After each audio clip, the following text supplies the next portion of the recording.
Olá, estudantes do primeiro ano do ensino médio. Vamos continuar aqui a nossa revisão referente à unidade 1, ok?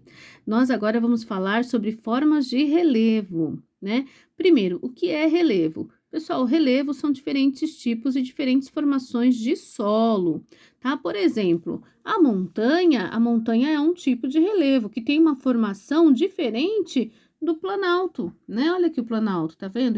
Escrito planalto. O planalto tem uma formação e uma história geológica diferente da montanha, e assim diferente da planície, diferente da depressão e assim por diante.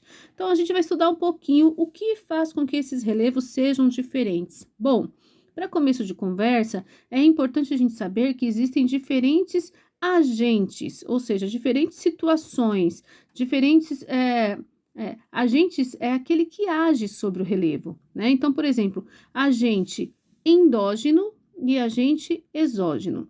Bom, esses nomes são estranhões, mas é bem simples. Agentes internos e agentes externos. Endógeno interno, exógeno externo, né? Então, esses agentes, eles agem sobre o relevo. Por exemplo, se eu tenho lá um movimento tectônico, esse movimento tectônico pode formar montanhas, né? Ou pode ter um vulcanismo que no futuro vai formar rochas vulcânicas. Isso é um agente interno. Por quê? Porque isso foi proveniente de um movimento de convecção lá do magma que fez com que as placas tectônicas se movimentassem, ou seja, está dentro do planeta, é interno. Já eu posso ter também um planalto. O planalto, galera, essa parte plana, por isso que planalto é plano e é alto, tá vendo? Aqui, ó, é alto e plano. O planalto ele é formado a partir de muito tempo, mas aí a gente vai falar de milhões de anos de chuva. Isso aqui no passado era uma montanha, mas ele recebeu milhões de anos de chuva, vento, né? Foi desgastando a montanha e ela foi formando essa forma plana. Tá vendo? A chuva é um agente interno ou externo? Ué, não pode, não chove lá no núcleo, certo? Portanto, a chuva é um agente externo. A chuva é um agente exógeno, tudo bem? Então, como se formam os relevos? Bom, a planície é um relevo plano baixo, geralmente próximo ao nível do mar. Então, como que se forma a planície? A planície, pessoal, ela é formada de sedimentos das rochas mais altas. Tá? Vamos lá de novo. O que é sedimento? Pequenos pedaços, pequenas partículas. Então, no decorrer de milhões de anos, essa montanha vai perder sedimento, vai perder sal, que faz parte da rocha, vai perder areia, vai perder pequenos fragmentos de rocha, vegetação, e tudo isso vai ser levado pela chuva para a área mais baixa, que vai ficar acumulado na planície. Um exemplo de planície, a areia da praia. A areia da praia veio das rochas, o sal do oceano também veio das rochas. No decorrer de milhões de anos, essas rochas foram recebendo chuva e esses sedimentos foram se perdendo e foram para a parte mais baixa, foram se movimentando para a parte mais baixa, tudo bem? Planalto. Planalto, ele tem uma altitude maior do que a planície, mas ele também sofreu um processo aí de erosão. Há muitos anos atrás, o Planalto era uma montanha também, mas no decorrer de muitos anos ele foi recebendo chuva, foi perdendo esses sedimentos e por isso ele ficou plano. A grande diferença do Planalto em relação à planície é que o Planalto ele tem uma altitude maior, tá? E o que é a altitude? É a altura do relevo em relação ao nível do mar, tá? Depressão, área formada por um relevo mais baixo do que aquele que o cerca. Então, por exemplo, depressão, eu posso dizer que isso aqui é uma depressão. Por quê? Porque o relevo ao redor é mais alto do que esse lugar, né? Então, sempre quando eu tenho um rebaixamento do relevo, a gente chama ele de depressão. Tá? Montanha, relevo elevado superior às áreas vizinhas, formado geralmente por movimentos tectônicos. Por isso que o Brasil, existe uma grande discussão teórica se o Brasil tem ou não tem montanha. Galera, se a gente for comparar as montanhas do Brasil com outras montanhas em lugares que têm movimentos tectônicos, realmente o Brasil não tem montanhas, porque as montanhas do Brasil são relevos muito antigos, já sofreram um processo de desgaste, já se tornaram em maioria planaltos, né? Ou serras, ou morros, enfim, mas montanhas não. Por quê? Porque o Brasil não tem, graças a Deus, placa tectônica, então não formam novas montanhas. E as montanhas que são antigas, que foram formadas há milhões de anos atrás, elas já estão sofrendo com processo de desgaste, estão mais rebaixadas pelo tempo, tá? Vamos lá, acabei de explicar para vocês o que é agente endógeno e exógeno. Agente endógeno é aquela situação que age de fora, por exemplo, o sol, a água, o gelo, o degelo, no caso. E endógeno é aquele que age de dentro do planeta, por exemplo, movimento tectônico, vulcanismo, né? E aqui a gente tem o exemplo de um terremoto que movimenta, mas ó, o vulcanismo é um agente interno, certo? O tectonismo é um agente interno, então a gente chama de agente endógeno. Mas aqui eu tenho um exemplo de um agente exógeno. Olha essa rocha que curiosa. Como que ela se formou? Bom, há milhões de anos você vai imaginar que tudo isso daqui tinha água, há milhões de anos atrás. E essa água desgastou essa rocha, né? Só aparecia a parte do pico da rocha. Então, tudo isso daqui era água no passado. Com o passar de milhões de anos, essa água se secou. E aí, além disso, ainda tem o movimento do vento, que você pode perceber que ela tem um movimento, um formato diferente de um lado para o outro, que depende do vento. Então, tanto o vento quanto a água foram os agentes causadores desse tipo de rocha, esse tipo de relevo, tá ok? Agentes exógenos. Galera, agora a gente vai mudar um pouquinho de assunto. A gente vai falar sobre as zonas climáticas que também fazem parte da paisagem. Porque dependendo do lugar, se tem gelo, se tem neve, se é polar, se é tropical, a paisagem é totalmente diferente. E também essa imagem foi tirada do material didático. Então é importante ressaltar que tudo que a gente está falando aqui, vocês têm acesso aí ao material didático, vocês vão ficar com acesso a essa apresentação de PowerPoint, além desse vídeo e além da aula online.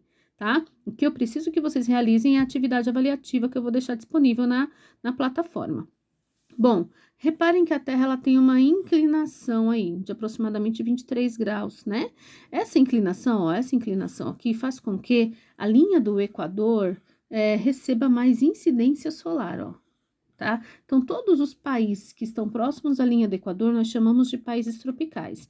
E como que a gente mediu isso? Foram colocadas algumas linhas imaginárias para essa medição. Então, nós colocamos um trópico, ou seja, uma linha ao norte da linha do Equador, que a gente chama de Trópico de Câncer.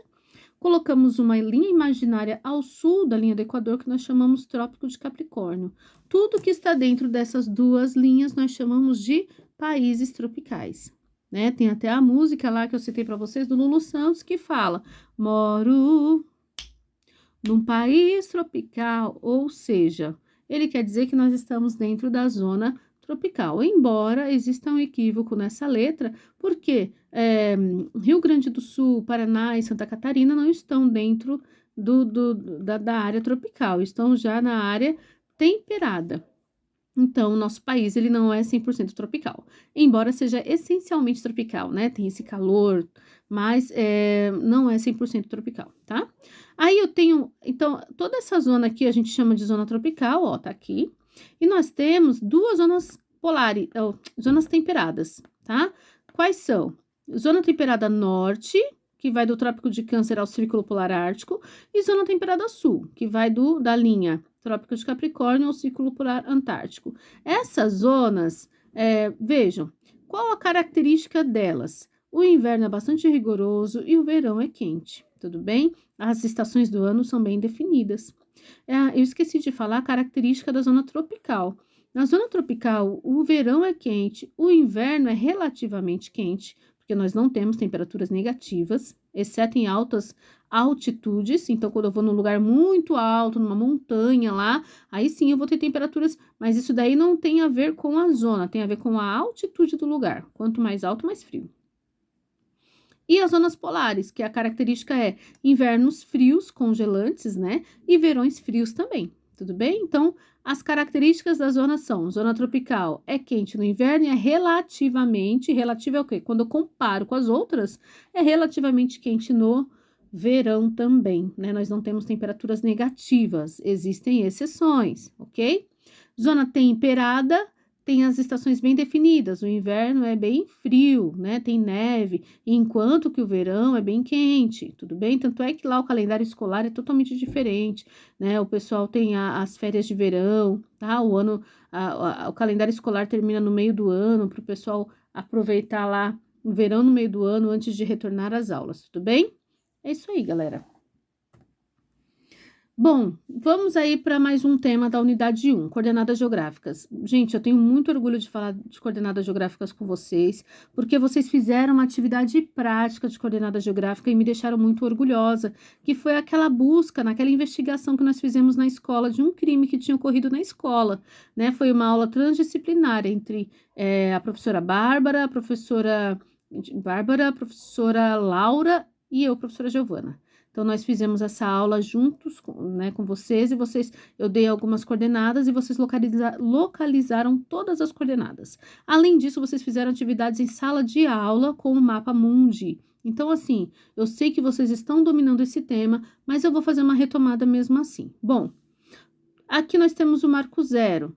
Qualquer distância em relação a essa linha, a gente chama de latitude. Então, se eu colocar um ponto aqui, galera, e eu quiser saber a latitude desse ponto, eu vou medir em relação à linha do Equador. Bom, o ponto aqui é 80 graus ao norte em relação à linha do Equador, tá? Nós temos outro marco zero aqui, Greenwich. Qualquer distância em relação ao meridiano de Greenwich, nós chamamos de longitude. Ou seja, se eu colocar um ponto aqui, eu vou medir qual é a distância desse ponto em relação ao meridiano de Greenwich e eu vou saber a longitude. Ao somar, né, ao ter os dados de latitude e longitude, eu tenho uma coordenada geográfica. Por exemplo, eu vou falar aqui aleatoriamente, 20 graus ao norte e 30 graus a leste. O lado de cá, lado leste, o lado de cá, oeste. Bom, 20 graus ao norte, então eu vou contar 0, 10, 20. Achei 20 graus ao norte. Só que 20 graus ao norte pode ser qualquer parte do planeta. Daqui, ó, pode vir daqui até aqui. Eu preciso saber a longitude. Eu falei, já esqueci qual eu falei, mas eu acho que foi 30 graus a oeste, né? Enfim, vamos supor que eu tenha falado 40 graus a oeste. Então, eu tenho aqui, somando a minha latitude 20 graus ao norte, mais a minha longitude 40 graus a oeste, eu tenho uma coordenada geográfica, tá? É isso aí, galera. Esse é o conceito de coordenada geográfica e eu tenho muito orgulho porque eu sei que vocês estão se saindo muito bem dentro desse conceito, mas precisamos treinar mais sempre, tá?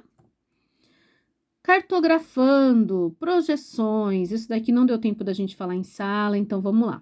Bom, o mundo, opa, volta, ele é um geóide, né, pessoal? Não tem um formato circular, mas não é um formato circular perfeito. Então, é muito difícil de reproduzir o globo terrestre, o planeta Terra, numa forma plana, ó. A gente chama até de planisfério, porque você está reproduzindo uma esfera em forma plana, tá vendo aqui? Então, existem várias projeções, várias formas de tentar reproduzir, tá ok? Então, olha só, eu posso tentar reproduzir de várias formas. Então, vamos descobrir quais foram as formas que se tentou reproduzir o planeta, tá?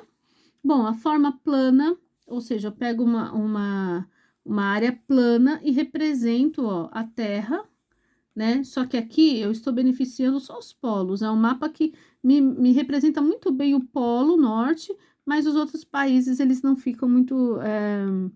eles não são beneficiados nesse tipo de representação. A forma cilíndrica, então, eu pego um formato de cilindro, você tá vendo aqui, ó. Desculpem, e represento o planeta. E temos também forma cônica. Então, ó, eu pego um cone e represento o planeta. Então, existem várias formas de representar o planeta. A única coisa que eu gostaria que vocês soubessem é que sempre existe uma questão econômica envolvida. Então, os países do norte, eles sempre representam o planeta eles sempre representam a cartografia é representada sempre com eles maiores, igual, olha só essa imagem. Os países do norte estão muito maiores do que realmente são. Isso daqui é a Groenlândia, certo? A Groenlândia está praticamente maior do que a América do Sul inteira. E por que eles fazem isso? Eles beneficiam esses países que são economicamente desenvolvidos. Então, o que é muito importante vocês saberem, toda forma de projeção cartográfica tem um fundo econômico, um fundo político envolvido, tá? Então, eles sempre vão representar aquilo que para eles é mais importante.